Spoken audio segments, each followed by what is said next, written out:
Hello, folks. Today I'm going to talk to you about a super cool piece of space tech, ground launch assist systems. Magnetic levitation, vacuum tunnels, and catapults all fall into this category of technology. And their core goal is to help rockets conserve propulsion and increase payload efficiency. Some may think this is a new idea, but in fact, a similar concept appeared in the 20th century movie Man's Journey to the Moon.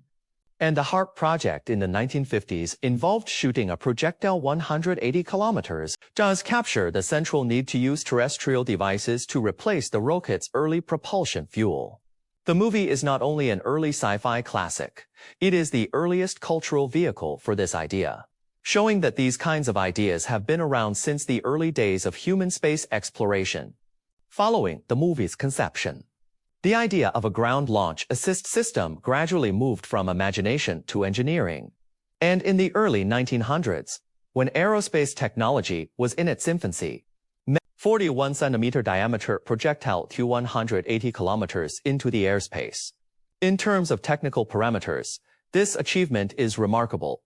180 kilometers is well into the thermal layer of the atmosphere, marking the initial realization of the goal of sending an object into space. However, there were two unavoidable limitations to the program, which were key reasons why early systems could not be rolled out. First, orbital flight could not be achieved. After reaching high altitude, the project circulating in the engineering and scientific communities.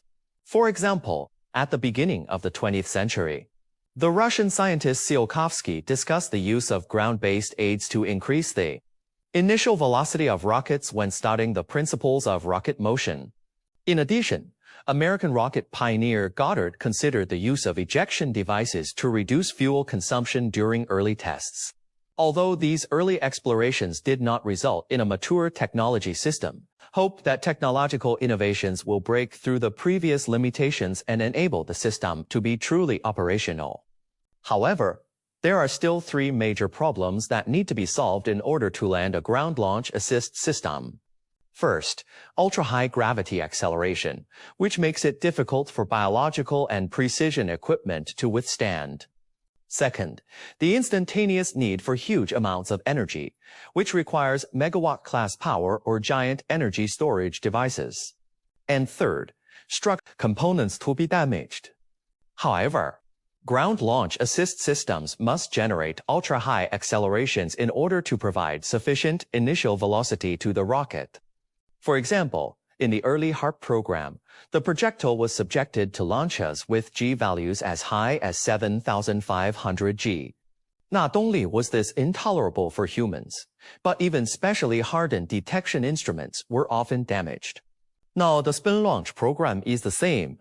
Full-size centrifugal launch system to let the rocket to withstand 10,000 G acceleration. Despite the structure of the full stack weight of the Starship, on the other hand, is closer to 5,000 tons. According to SpaceX's October 2025 data, the Starship has a load capacity of 100 to 150 tons in its full size, reusable state, and up to 250 tons in expendable mode. For such a heavy object to gain enough initial velocity in a short period of time, the system must release huge amounts of energy in a very short period of time, placing extreme demands on energy sources and storage devices.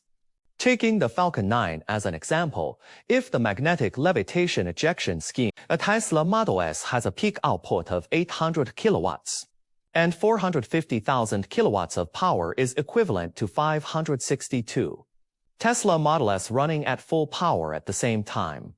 While the average U.S. household consumes 1,200 watts of electricity, 450,000 kilowatts of power is equivalent to 375,000 households using electricity at the same time, if powered by superchargers, which peak at 250 kilowatts.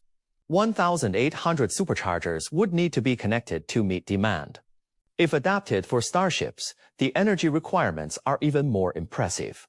Based on technical progress in September 2025, the Starship V3 version is expected to make its first flight output of 5.5 gigawatts, which is equivalent to the full output power of 6 medium-sized nuclear power plants.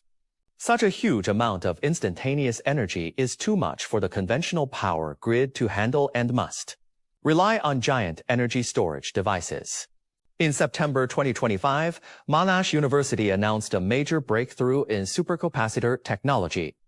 The university developed a multi-scale reduced graphene oxide supercapacitor with an energy density of 99.5 Wh and a power density of 69.2 kW. On the one hand, the system needs to be strong enough to withstand the tremendous thrust and impact of a rocket launch. For example, the counterweight ejection solution designed for Starship needs to achieve to 5G acceleration, which requires a transmission ratio of 5:1, a mass ratio of 35:1, and a counterweight weight of 175,000 tons, almost equal to the weight of 2 Ford-class aircraft carriers.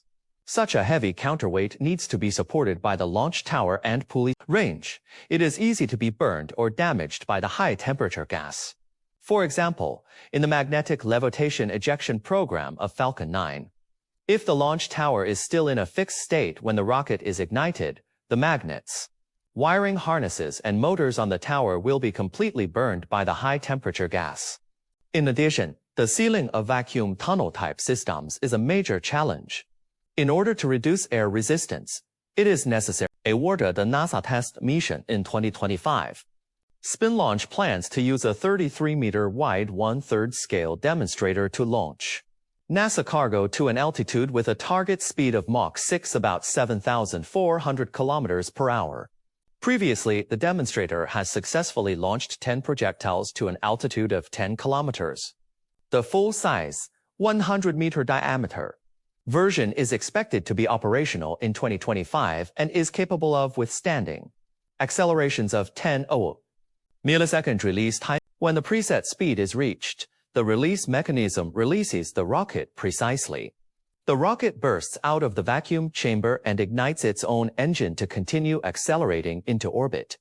The advantage of this principle is that centrifugal acceleration allows for continuous acceleration, which is an improvement over the instantaneous high acceleration problem of linear ejection. In addition, the vacuum environment reduces energy loss due to air resistance, thus improving acceleration efficiency. As of August 2025, SpinLaunch principle, involving key elements such as vacuum chamber sealing, rotating arm strength, drive motor power, and release mechanism precision. From the results of the pre-tests, the verifier was able to stably accelerate the passive projectile to a preset speed and accurately throw it, which indicates that the core principle is feasible. The first 10 tests used passive projectiles without engines and propellants, flying solely on centrifugal force, and primarily verified the performance of the acceleration and release systems. In subsequent tests, 200 kilograms, the structures of these satellites require specialized reinforcement to withstand the impact. In addition to the ultra-high G value, the full-size system faces two key challenges: millisecond release timing control and vacuum hatch opening and closing coordination.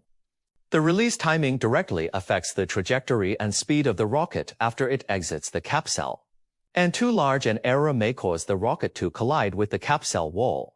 At the same time, when crossing the atmosphere at such a high speed, it will generate intense friction with the air, which will generate a lot of heat. At the same time, air resistance will also lead to rapid speed decay. Therefore, the rocket must have good thermal protection and an optimized aerodynamic profile to reduce drag. In addition, the engine needs to be ignited quickly after exiting the capsule to continue accelerating into orbit. The timing and reliability of engine ignition is critical. In addition to the technical challenges, it faces the problems of limited payloads and a single applicable orbit. Currently, the target load of the full-size system is only 200 kilograms, which cannot meet the needs of large satellites or manned requirements. In addition, the acceleration trajectory and exit angle are fixed and mainly applicable to near-Earth orbit, making it difficult to meet special needs such as high orbit and polar. Their collaborative testing with NASA will provide critical validation of its technical feasibility, and the results are worth watching. A comprehensive assessment of the feasibility of a ground launch assist system needs to be analyzed in the context of a specific rocket model. As different rockets have significantly different takeoff masses, thrust-to-weight ratios, and load capacities, and therefore different needs and suitability for assist systems. Chim.dot analyzed the fitness scenarios for the Falcon 9. However, this option has infrastructure costs in the hundreds of millions of dollars and would require hundreds of launches to achieve recovery. Rocket Lab, on the other hand, prefers to propel a neutron rocket, with the first flight scheduled for mid-2026. In reusable mode, the rocket has a near-Earth orbit load capacity of 13 tons, a 43-fold improvement over the Electron. Its development cost is about $500 million, making it far more cost-effective than ground-assisted options. First, let's take a look at the Falcon 9 adaptation program. Falcon 9 is SpaceX's reusable launch, which would increase the load by about 300 kilograms, bringing the total load to 17,800 kilograms, an increase of only 1.7%. Despite this limited increase, the energy and structural costs are staggering. To achieve 3G net acceleration, the auxiliary system needs to provide to 6G thrust, corresponding to 980 megajoules of kinetic energy and 270 kilowatt-hours of electrical energy, and it needs to be fully released within 215 seconds, which requires 450,000 kilowatts of power output. Such a huge amount of instant possibility of gravity loss due to the delay, which may reduce acceleration effect. In summary, the program is technically feasible, but the input-output ratio is too low and lacks popularization value. Next is the Starship adaptation program. Starship is SpaceX's full-size reusable interstellar transportation system. According to the official website in October 2025, Starship has a payload of 100 to 150 tons in reusable mode and 250 tons in expendable mode. The Starship V3 version is expected to make its maiden flight in late 2025 to mid-2026 and achieve a 2. Structural costs are much higher. The Starship's full stack weight is nearly 5,000 tons, nearly 10 times that of the Falcon 9. To achieve a net acceleration of 3G, the launch tower would need to provide 25G of acceleration, which corresponds to 17,080 megajoules of kinetic energy and 5,000 kilowatt-hours of electrical energy, and would need to be fully released in 3.1 seconds, which requires a power output of 5.5 gigawatts, which is the equivalent of the full output of 6 medium-sized nuclear power plants. Such a huge amount of instantaneous energy is difficult. Such a heavy counterweight, which needs to be supported by launching towers and pulleys, places extremely high demands on structural strength, necessitating the use of high-strength materials and complex design solutions, and incalculable construction costs. If steel were used as the counterweight, the volume of 175,000 tons of steel would be about 22,000 cubic meters, equivalent to a cube with a side length of 28 meters, and the cost of steel alone would reach $175 million. The Electron is a small launch vehicle with a height of 80 meters, a width of 12 meters, a full fuel weight of only 13,000 kilograms, and a standard load of 300 kilograms.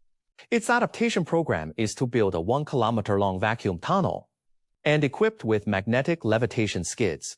The use of 5 times the acceleration of gravity to promote the Electron acceleration. The rocket does not need to be ignited during the entire process, but only gains initial velocity through the thrust of the skid. While this value is still large, it has been significantly reduced compared to the previous 2 options and is technically easier to implement.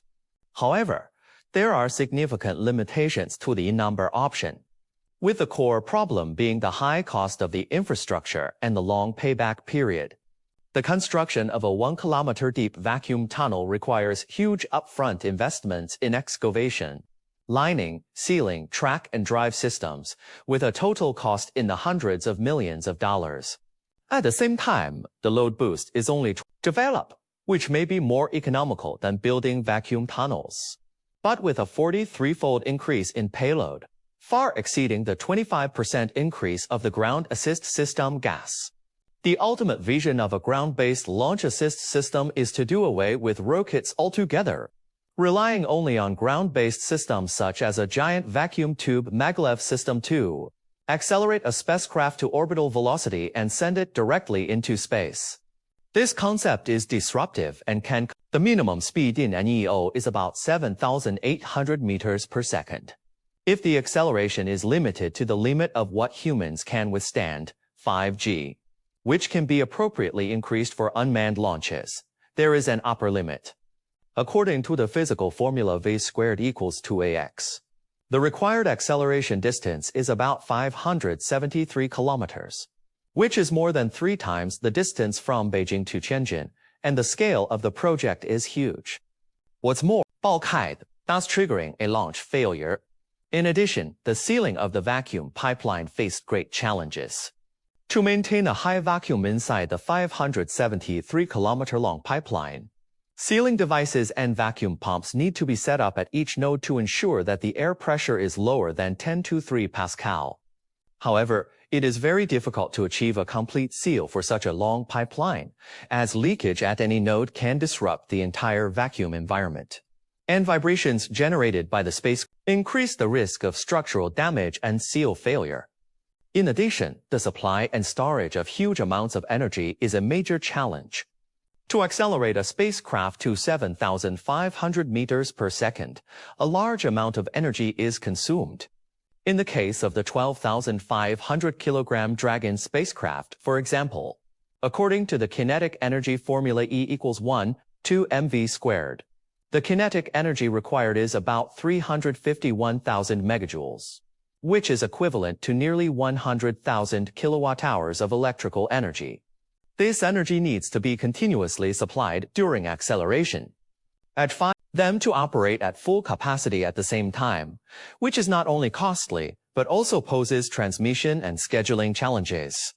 There are also serious challenges in terms of energy storage systems. 23 gigawatts of sustained power demand cannot be met by short bursts of energy release, and must rely on large storage systems to balance supply and demand. Although by 2025 supercapacitor technology is expected to make a major breakthrough, but it is worth noting that energy is proportional to the square of velocity. As a spacecraft approaches its target speed, the power required increases exponentially. For example, the Dragon spacecraft needs only 15 kilowatts to accelerate from 0 to 50 meters per second, while 4.5 gigawatts are needed to accelerate from 7,450 meters per second to 7,500 meters per second, which means that the system power output needs to be dynamically adjusted according to the speed, and be raised from tens of kilowatts to several gigawatts. However, this does not mean that a purely rocketless launch system does not require rockets at all. It simply reduces the technical challenge by shifting most of the propulsion tasks to the ground. In addition, when a spacecraft traverses the atmosphere at a speed of 7,500 meters per second, it will have intense friction with the air, resulting in a high temperature of thousands of degrees Celsius. So the requirements for the thermal protection system are extremely high, and the traditional explored as a long-term science fiction concept. Despite the many challenges faced by ground-based launch assist systems on Earth, the technology has shown great feasibility on the Moon due to the uniqueness of the lunar environment, making it one of the most promising application scenarios for the future. The Moon's low gravity and no atmosphere environment can dramatically reduce technical difficulties and energy requirements. In this way, launched payloads can fly directly towards Earth without significant course adjustments, and only a small amount of fine-tuning is required to achieve precise re-entry, thus increasing launch efficiency and reducing orbital control difficulties and energy requirements. More importantly, this type of launch does not require propellant consumption, which significantly reduces transportation costs and is particularly suitable for large-scale resource transportation. Although the program on the Moon has many